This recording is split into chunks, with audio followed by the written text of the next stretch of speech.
Hi everyone and welcome to this week's video. We have another springtide rock pool because they are awesome and they are great, but this time we have a super special guest, and probably for the first time on this channel someone is coming with me rock pooling. Yay! It is a special socially distant Jack. Hi everyone, it's great to be here. This is Jack. He is on Instagram known as at the Rockpool Guy. That's me. Perfect person to take rock pooling. Yeah, we're going to have a great time today. We're going to check out this shore and we're going to see what we find. I'm very excited. Jack is really good at fish, so I'm going to use all of that and get all that knowledge so that we can find as many as possible. Anything else you want to add? I think you covered pretty much everything, but you flattered me way too much. No, he's awesome really, and you can go check out his Instagram. I'll pop it up here, but we're just going to get rock pooling and see what we find. Literally one rock later. So we have a really exciting find, a new fish species. I knew that bringing Jack along would be a fantastic addition to our fish. He's so good with that, and he has found a European illpout, which I have never seen before, which is a totally new fish species, which is really exciting. And we have the infamous, if you're a marine biologist or a rock pooler, you'll kind of know that white trays are infamous for being fantastic at getting species up close to learn identification features, which is what I am doing now, so that I can know for the future what this species looks like and how to identify it. And what's really cool is that we also have a little 5 bearded rockling in there with him, which look relatively similar, although they're different in colour, and the barbels on their lips are different. So it's quite nice to see them together so that we can show you the difference, and so that you guys can go out and find them too. I'm so excited to add a new species to what we found on the channel. Thanks, Jack. It's actually really handy to have these two together. So the illpout is the lighter fish and the 5-bearded rockling is the darker fish next to it, because you can see all those little barbels on its mouth. That's one difference between the two.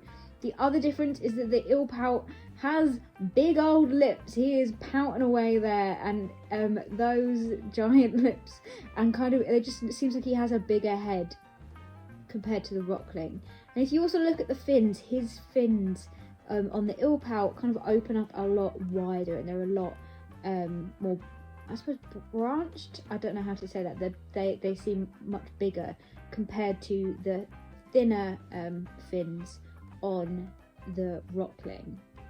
But apart from that, they do look quite similar. If you just saw this shape swimming away, you wouldn't be surprised if it could be either one. But the colour and all those things, when you get up close, you can see the difference. But I just look at the way they swim. It's amazing to see that form of swimming, especially in slow-mo. How just gorgeous that is, with the fin running all the way down their body to the end of their tail. It was quite a silty day in the sea, so it was difficult to find some stuff and also to get video footage of things, which actually was really helpful that Jack brought his white tray, because we could get the species out very gently, put them in there and have a good old investigate, which is really useful to kind of learning about the species, rather than looking at in the water, because they were just covered in this really fine silted layer. But it was look how well it just blends in so well, like this little creature here, which is a decorator crab, and he would blend in well had he not been in a white tray.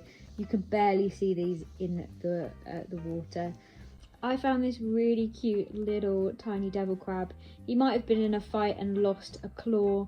Sometimes crabs can lose claws if they fight other crabs, and well, we know that the devil crab is nice and aggressive, so he probably was in a fight.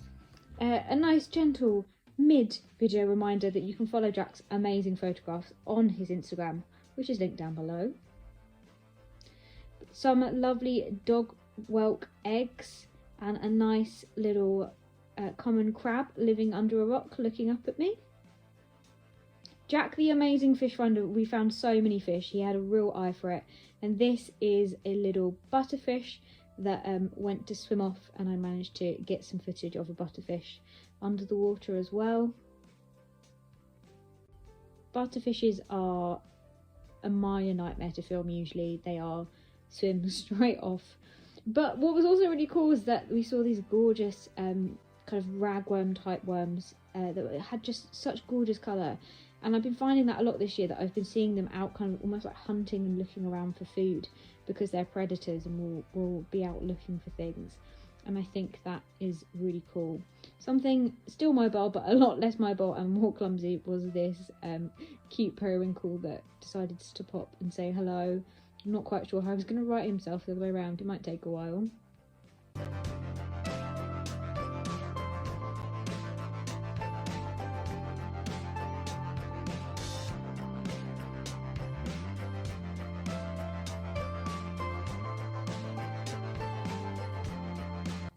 The misty, gloomy waters were making for a very, I don't know, horror filmy kind of vibe of this beautiful sea scorpion that was just perched on a rock before disappearing off. But I actually really like how this turned out. It looks very cinematic. More worms running around. This is more of a type of ragworm worm, and these are called scale worms because you can see the individual circles that make up the scales on their body. A chameleon prawn, a netted dog whelk, which you can tell because it has all these little spikes on. The seal actually helped see something really cool, and these are the teeth mark of the radula of a limpet. You can check out the video linked above if you want to learn more about the absolutely world record breaking teeth of limpets. We just found something so cool. So on the way over here, me and Jack were discussing kind of what we want to see, and I really wanted to see a European eelpout, which is in him post on his Instagram, and he mentioned, is it here that you found the blood Henry starfish? And the tide is coming in. We're kind of being chased up the sea as always, and just as I turned over one rock, just kind of before the tide went over it, there was an awesome tiny little baby, really cute blood Henry starfish, or as I like to call Patrick Star from SpongeBob, in 3D real life, which is really awesome. So both of us have found the species that we wanted to find, which is just, that never happens. That never happens. It's why you don't talk about it too much. You don't put it out into the universe. But that's so good.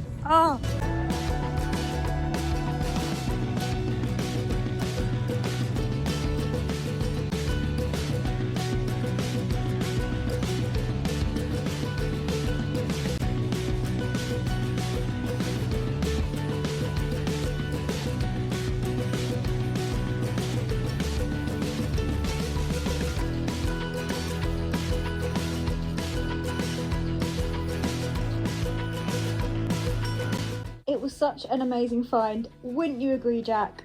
So that was a fantastic rock pooling trip. Well, there was two hands to look at everything and two eyes, so we turned over so many rocks and saw so much cool life. It's definitely early on in the year, we're still in spring, so some of the little fish that we will see later on that we saw last year aren't here yet, but we still saw some little flatfish, though they had completely disappeared compared to last time, which was really interesting. So I saw thousands last time and I probably saw 2 today, but the blood Henry starfish and the new fish species was just great. I love that every time you come rock pooling you see something different, and we've had a fantastic time. So I will see you next week with another video, and as I make videos every single Wednesday. Bye everyone.